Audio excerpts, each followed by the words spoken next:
बच्चों, इस क्वेश्चन में हमारे पास ये सारणी दी है और हमने इसका माध्य ज्ञात करना है। तो हमेशा की तरह माध्य ज्ञात करने से पहले हम ये सोचते हैं कि कौन सी विधि का प्रयोग करें, क्योंकि उसी हिसाब से फिर यहाँ पे एक टेबल हम बनाते हैं।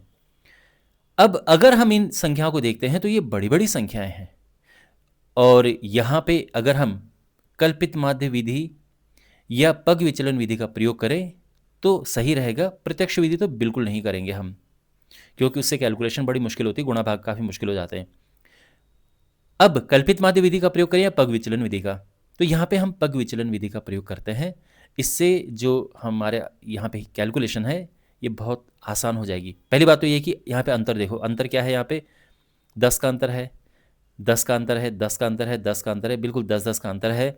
यानी यहाँ पर आराम से हम पग विचलन विधि का प्रयोग कर सकते हैं। अगर अंतर इनका जो वर्ग माप है अलग अलग होती तो फिर पग विचलन विधि का प्रयोग नहीं कर पाते हम, तब कल्पित माध्य पे आ जाते।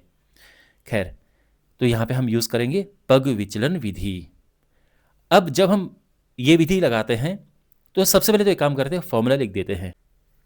देखो, पग विचलन विधि से जब हम माध्य ज्ञात करते हैं तो उसका फॉर्मूला होता है A plus sigma F U upon sigma F into H. ठीक है, और यहाँ पर जो टेबल बनती है उसमें 6 कॉलम होते हैं, तो बनाते हैं। अच्छा, ये कितना है, 1 2 3 4 5 2 7 8, तो लाइनें लगेंगी।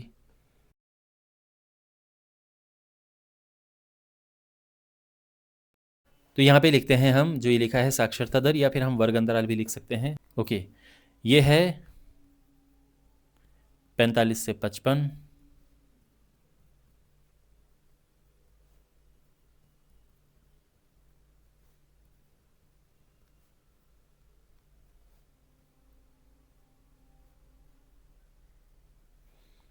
फिर आते हैं यहाँ पे मध्य बिंदु।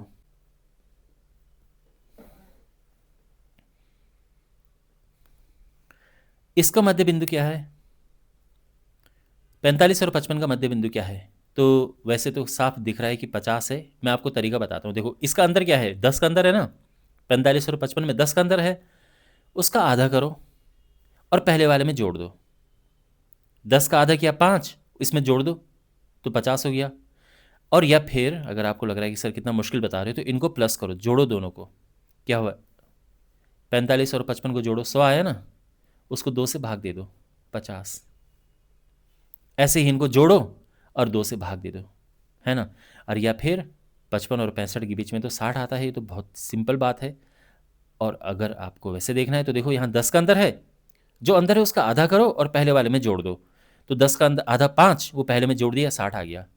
ऐसे यहाँ पे करेंगे। और वैसे भी 10-10 से नीचे बढ़ रहा है, तो यहाँ भी 10-10 से हम आगे बढ़ाते हुए इसको लेके चलेंगे, और देखो सही आ रहा है। यहाँ पे है बारंबारता या फिर नगरों की संख्या,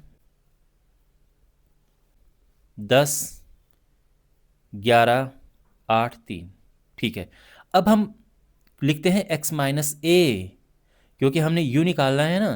तो u होता है x माइनस ए अपॉन एच, लेकिन उससे पहले x माइनस ए निकालना है। यानी ये जो x है इसमें से a होता है कल्पित माध्य, अज्यूम्ड मीन। ये 70 हम सबसे माइनस करेंगे, 50 से माइनस करेंगे तो क्या आएगा, -20 आएगा। 60 में से 70 गया -10, 0, 80 में से 70 10, और ये 20। अब यहाँ पे h क्या है, तो h होता है वर्ग माप। वर्ग की माप क्या है यहाँ पे, तो ये अंतर 10 का है ना, तो वर्ग माप 10 है, तो h हो गया 10। इससे भाग देंगे हम सबको, तो इसको भाग देंगे तो 2 आएगा, -2 -1 0 1 2, ये आ गया u।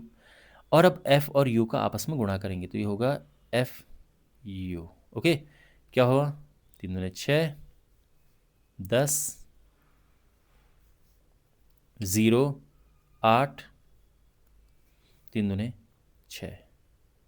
और अब हमने इसको जोड़ना है, तो ये आएगा, देखो माइनस माइनस वाले हैं माइनस के 16, प्लस प्लस वाले हैं 14, तो अंतर क्या है, 2 का।